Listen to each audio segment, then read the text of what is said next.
Good morning children. ఈరోజు ఒక మంచి లెక్కని చేద్దాం. ఓకేనా?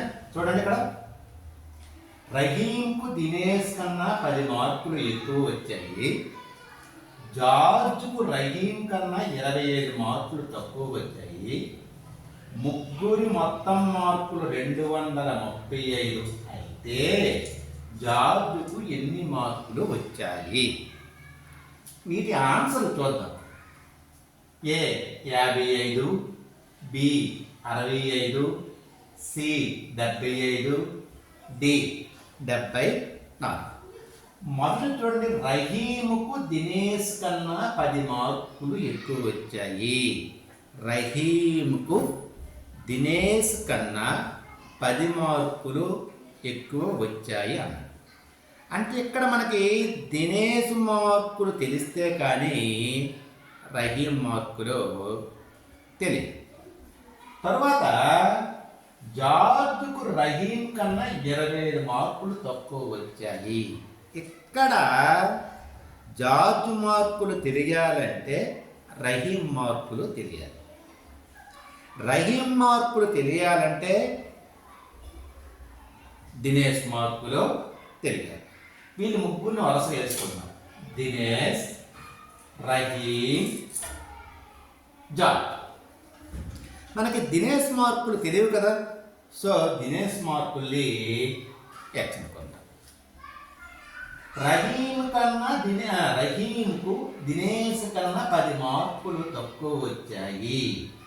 రహీం కట దినేష్ కన్నా 10 మార్కులు తక్కువ వచ్చాయి అంటే ఎక్కువ వచ్చాయి x+10. ఇప్పుడేంటి, జార్జ్కు రహీం కన్నా 25 మార్కులు తక్కువ వచ్చాయి.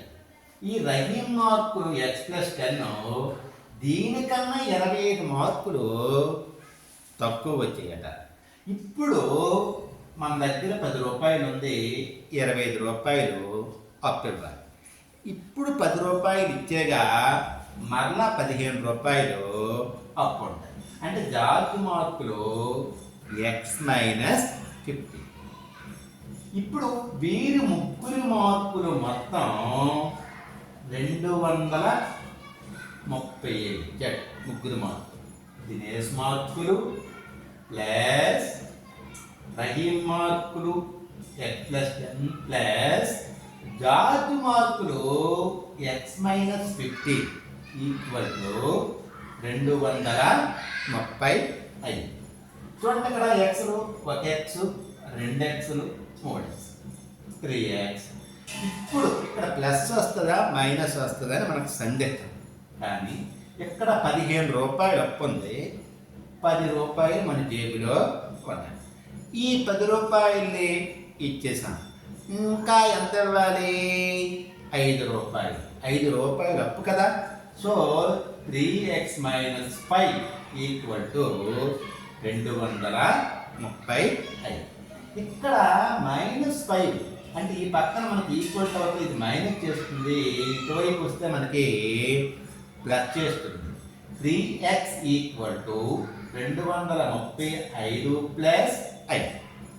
3x = 235కి 5 కలిపితే 240. ఓకేనా? ఇక్కడ 3 అనేది xను గుణకారం చేస్తుంది. ఈక్వల్ యువతలకి ఆ 3ని పట్టుకొస్తే ఈ 240ని భాగారం చేస్తుంది.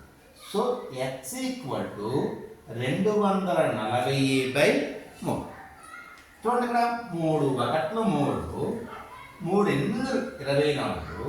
ఈ 0 మిగిలిపోయింది కాబట్టి 0 వేసుకుంటాము. అంటే x = 80/1. సో 80/1 అని రాసుకోవచ్చు, లేకపోతే 80 అని రాసుకోవచ్చు.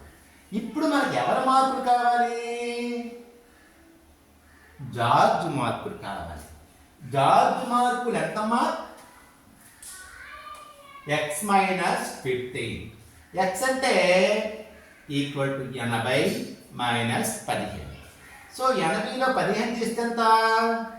65. ఓకే, అంటే ఆన్సర్ మనకి